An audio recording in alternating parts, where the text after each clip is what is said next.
प्रत्येक राष्ट्राला कोणता तरी एखादा सांस्कृतिक वारसा मिळालेला असतो असं विद्वान लोक म्हणताना आपण ऐकतो.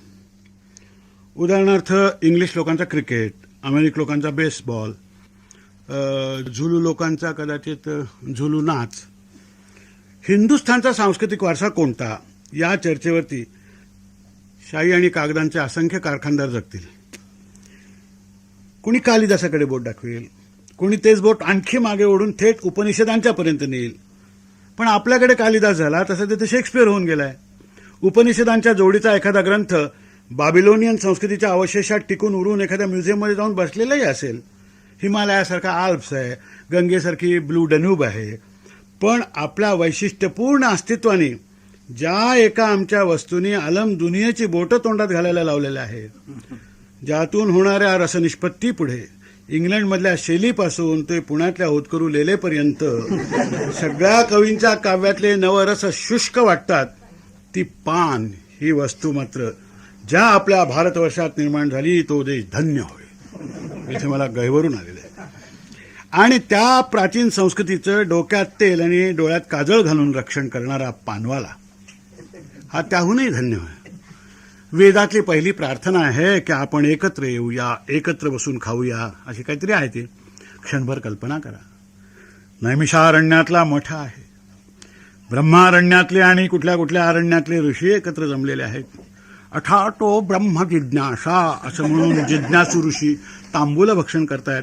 मधूनच वशिष्ठांच्या डबीतला चुना विश्वामित्र घेत आहेत. दुर्वासाने खास दंडकारण्यातल्या तंबाखूसाठी लाडका हट्ट धरलेला आहे. अरुंधतीला वशिष्ठ आश्रमातून अगं 4 लवंगा आण असं सांगतायत. आणि गुरुजनांची सेवा करण्यामध्ये तत्पर असलेला छात्रगण जुने कमंडलू पिगदाण्या म्हणून फिरवतोय.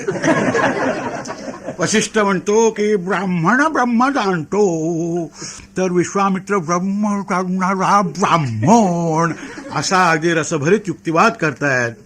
हीच रसभरीत चर्चा दोघांची तोंड मुखरसभरीत होऊन बंद होईपर्यंत चाललेली आहे. एवढी संस्कृती आहात. आज मात्र या उदात्त संस्कृतीचं संरक्षण समाजात उपेक्षित ठरलेला पानवाला कुठल्या तरी क्षुधा शांतिगृहाच्या आश्रयाला बसून करतोय.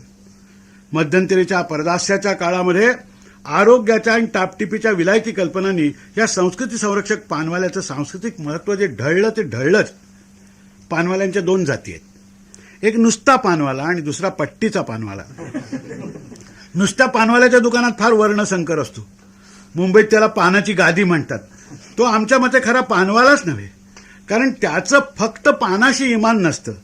जातिवंत कवी ज्याप्रमाणे कवितेशीच इमान राखतो आणि लघुनिबंध, कथा, कादंबरी यांच्याकडे ढुंकून पाहत नाही, उलट एखादा उपरा उपसंपादक ज्याप्रमाणे प्रासंगिक कवितेपासून तो एखाद्या नटीच्या अप्रासंगिक मुलाखतीपर्यंत वाटेल ते लिहितो, तसा हा गादीचा पानवाला.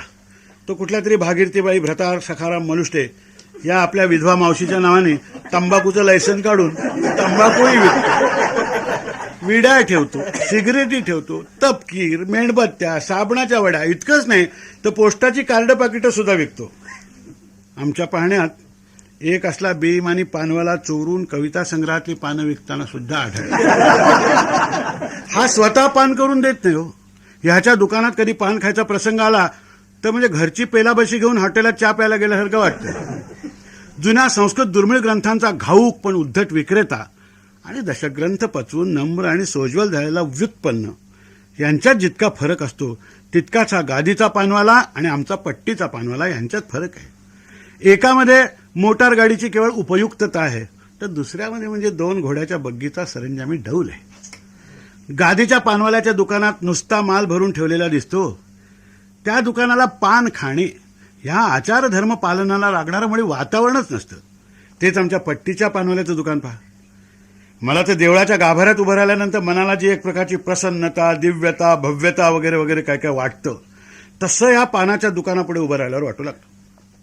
प्रथम समोर तो आरसा, त्यात दिसणारी गिऱ्हाईकाची मूर्ती, कपाळाला चंदनाचा वेलबुट्टीदार लेप लावून भुवयांच्या मध्ये आणि दोन्ही कानशिलावर शेंदूर लावलेला, स्वच्छ मळमळीची पैरण, कानात अत्तराचा फाया, अशा थाटात पुजाऱ्यासारखा बसलेला तो पानवाला पुरभैया. पूजा विधीच्या उपकरणासारखे ते पितळेचे लखलखणारे काच चुन्याचे त्याचे तांबे, त्यात पंचपात्रीत पळी खडबडवण्यासारखी ती लकब असते ना, अशी कर करायची, तशी त्याची ती दांडी फिरवायची कमनीय लकब. देवाला नैवेद्य दाखवण्यासारखा तो विडा गिरायकात हातात द्यायची, ती त्याची ती एक नम्र आदब. दुकानाभोवती त्याच्या गिराईक रूपी असंख्य देवानीच टाकलेले ते मंगलाचे सडे. हे सारं सात्विकतेचं दिव्य दर्शन घडल्यावर माझ्या अंगावरती म्हणजे अगदी उन्मनी अवस्थेतल्या योगासारखे रोमांच उभे राहतात. कित्येक वेळा हे असलं पानाचं दुकान आणि संस्कृतीचं आपलं दुसरं केंद्र म्हणजे विद्यापीठ यांची तुलना करण्याचा मोह तोंडात तुंबलेल्या विड्या इतकाच अनावर होतो. दुर्दैव हे की अतिपरिचयामुळे पानवाल्याचं संस्कृती संरक्षण आपल्याला दिसत नाही. साहित्य, संगीत आणि कला यांचा त्रिवेणी संगम पानवाल्याच्या दुकानाखेरीज अन्यत्र शोधून सापडणार नाही. अहो, एवढ्याशा दुकानात किती अमौलिक साहित्यिक वचनं लावलेली असतात. उदाहरणार्थ, दाम करी काम, जो वरी पैसा तो वरी बैसा. मार्क्सने तरी दुसरं काय सांगितलंय? एका बाजूला हे सुभाषित, दुसऱ्या बाजूला एक नूर आदमी और 10 नूर कपडा असा हितोपदेश. मला वाटतं की मुंबईतल्या 4 गल्ल्यातल्या पानवाल्यांच्या दुकानातलं साहित्य गोळा केलं तर एका ज्ञानकोशाच्या जाडीचा ग्रंथ सहज बरबटून काढता येईल. गिराईक नसताना आरशात आत्मनिरीक्षण करत चाललेली त्याची संगीताची उपासनाही जिज्ञासूंना दिसू शकेल. किंवा गिराईकाचा नूर पाहून तसल्या ढंगाचा सूर काढत विड्या देण्याच्या अभिनयाला पार्श्वसंगीताची तोंडी जोड देणारे सुद्धा पानवाले असंख्य आहेत. पण पानवाला हा हाताचा नसला तरी हाडाचा चित्रकार आहे. पानाचा विडा हा रंग, रस आणि गंध यांचा एक अजोड मिलाफ असल्यामुळे पानवाल्याचा खरा ओढा हा चित्रकलेकडेच आहे. जुन्या काळचे ते पानवाले आपल्यापैकी कोणी पाहिले असतील तर तिथे जुन्या स्त्री पार्टी नटांचे मासिक मनोरंजन किंवा वसुंधरेचा नाट्यविशेष अंक किंवा रत्नाकरचा बालगंधर्व प्रशंसा अंक याच्यात आलेले फोटो त्यांनी आधी जतन करून ठेवलेले असायचे तिथे. अहो, महात्मा गांधींचे उघड्या अंगाचे फोटो कुठेही दिसतात, पण नेहरू शर्ट घालून गांधी टोपी घातलेले गांधी आमच्या पुराणा प्रिय पानवाल्याकडे दिसत होते. गांधी आणि मोतीलालच्या मागे उभ्या असलेल्या जवाहरलालच्या रांकेतच शिवाजी महाराज, राणा प्रताप आणि कानामध्ये लांब इयरिंग्ज आणि लांब बाह्याचं पोलकं घातलेल्या इसवी सन 1916 सरोजिनी देवी, त्यांच्यापुढे मारुती, तो सुद्धा छाती फाडून आपला रामपंचायतनाचा सीन दाखवणारा. आता नाट्यकला, इतिहास, राजकारण, धर्मकारण या सर्व गोष्टींचा इतका आटोपशीर आविष्कार क्वचितच पाहायला मिळायचा. हल्ली चित्रकलेच्या प्रांतामध्ये चित्रापेक्षा चित्रकलेची घराणीच अधिक झालीत. चौकोनी चित्र, त्रेघोट्या, वास्तव, अवास्तव असली असंख्य भानगडी रूढ झालेत. पण पानवाल्याच्या दुकानातल्या काचेवर काढलेल्या चित्राची सर यापैकी एकाही चित्रकाराला येणार नाही. अहो, अजंठातल्या चित्रकारासारखे हे चित्रकार सुद्धा अज्ञात आहेत. त्यांनी काढलेल्या सूर्योदयाच्या देखाव्याने साक्षात सूर्यनारायणाच्या डोळ्यापुढे काजवे चमकले. आकाशात विमान आहे, विमानातून बाहेर डोकावणारा आणि डोळ्यापेक्षाही रुंद काळा गॉगल लावलेला असा पायलट आहे. पुलावर आगगाडी आहे, पुलाखाली गलबत आहे, गलबताखाली खाडी आहे, खाडीत कमळं आहेत, खाडीच्या बाजूला राजवाडा आहे, राजवाड्याच्या कमानीवर वेलकम असा बोर्ड आहे, राजवाड्यासमोर एक बाग आहे आणि बागेमध्ये श्रीकृष्ण मुरली वाजवतो आणि राधाबाला मुग्ध होऊन आगगाडीकडे पाहते आहे. स्थल, काल, विषय कसल्याही जुलमी मर्यादा न मानणारे हे कलेचं प्रात्यक्षिक फक्त पानवाल्याच्याच काचेवर दिसू शकते. हो, एका पानवाल्याच्या दुकानात मी तर कुठल्याशा गोस्वामी बालब्रह्मचारी आणि मिस लवंगलता बंदुकी आवाज फेम या दोघांचेही फोटो एकाच फ्रेममध्ये बसवलेले या उघड्या डोळ्यांनी पाहिले. अनासक्ती आणि आसक्ती यांचा असा योगायोग जुळून आलेला त्यानंतर काय मी कुठे पाहिलेलं. तात्पर्य काय की साहित्य, संगीत, कला या तिहींचं अधिष्ठान असलेलं एक छोटेखानी विद्यापीठ आहे. पानवाल्याचं पान खाऊन थुंकायचंच असतं.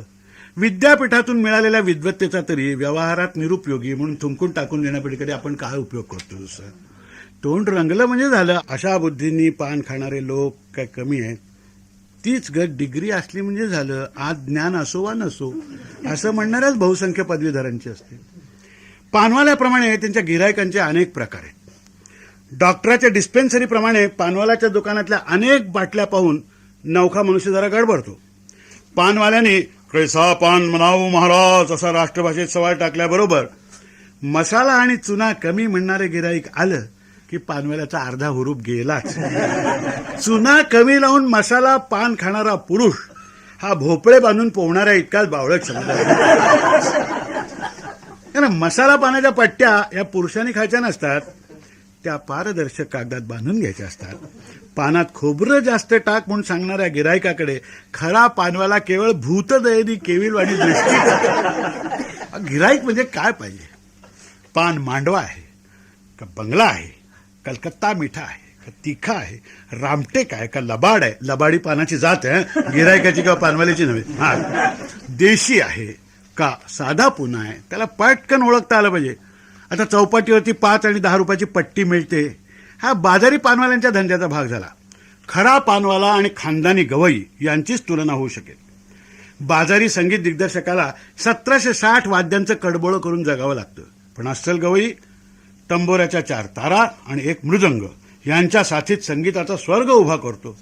खानदानी पान म्हणजे काय? पान, चुना, कात, सुपारी आणि 5वा पंचम म्हणून मानला गेलेला तंबाखू, एवढ्यामध्ये खरी रसनिष्पत्ती होती.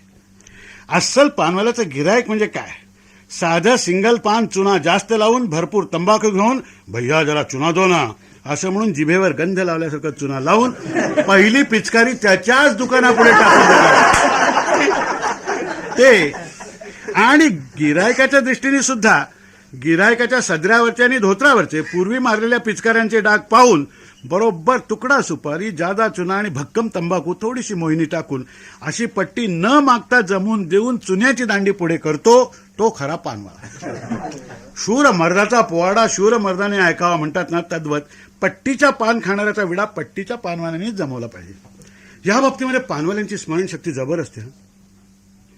म्हणजे शेकेली सुपारीवाला कोण, छल्ली सुपारी कोणाला, तुकडा सुपारीवाले कोण, बडीशेप कोणाला लागते, सुका कातवादी कुठले, लवंगा 1 का 2, चुना कम की जादा, तंबाखू पत्ती कोण घेतो, सातारी जर्दावाला कोण, बनारसीवाला कुठला, 120 कोण, संध्याकाळी बत्ती लागल्यानंतर सोन्याचा वर्क लावून अत्तरवाली मसाला पट्टी नेणारा शौकीन कुठला. या सगळ्यांची प्रिस्क्रिप्शन त्याच्या डोक्यात पक्की असतात.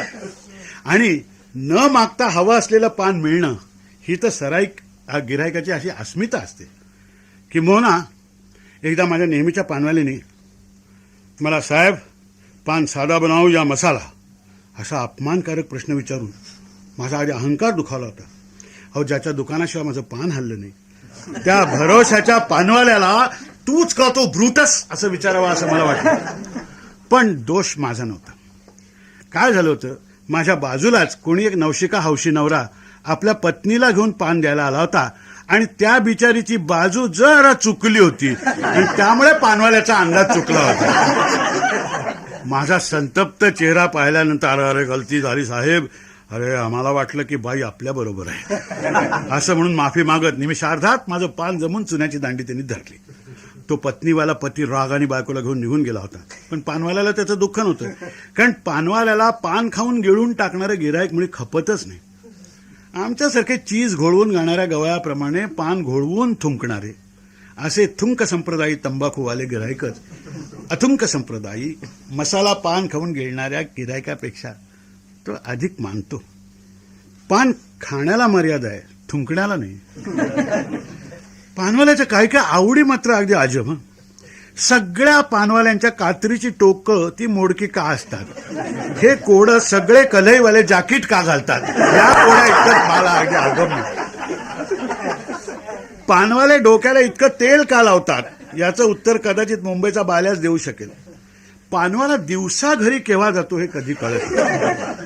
पानपट्टीवाला आपलं दुकान सोडून अन्यत्र कुठे बसू शकतो हे म्हणजे पटतच नाही. त्यामुळे रोज येणारा पोस्टमन साध्या वेशात ओळखणं जसं अशक्य, त्याप्रमाणे रोजचा पानवाला बसमध्ये समजा अचानक भेटला, ओळखणं अशक्य. या हिऱ्याला त्या दुकानातच कोंदण. त्याचं पानं पुसायचा फडका, यांनी पान स्वच्छ होतं का बिघडतं हा वादाचा मुद्दा. पण विकणाऱ्याच्या कळकटपणाच्या चढत्या श्रेणीवर चौपाटीवरच्या भेळीची चव असते असं जाणकार सांगतात. त्याचप्रमाणे पानं पुसायच्या या फडक्यावर काच चुन्याची पुटं जितकी अधिक तितकं पानवाल्याचं घराणं असतं. पण भलत्या बाबतीत पानवाला स्वच्छता मानतच नाही.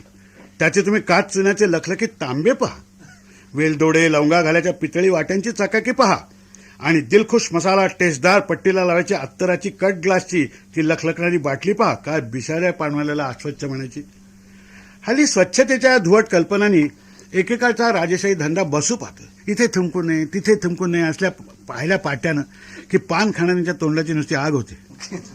आजच्या क्रांतीच्या युगात पाना इतका क्रांतीचा लाल भडक तोंडी प्रचार दुसऱ्या कुठल्याही साधनाने होतो. पण पान कशाशी खातात हे ठाऊक नसलेल्या पाश्चात्यांच्या नादाने त्यांच्यापुढे लाळ घोटणाऱ्या सुशिक्षित समाजातून पानाचा मान कमी होत चाललेला आहे. दुर्दैवाची गोष्ट आहे. म्हणे डाग पडतात अंगावरती. थुंकता येत नाही तर पान वाईट.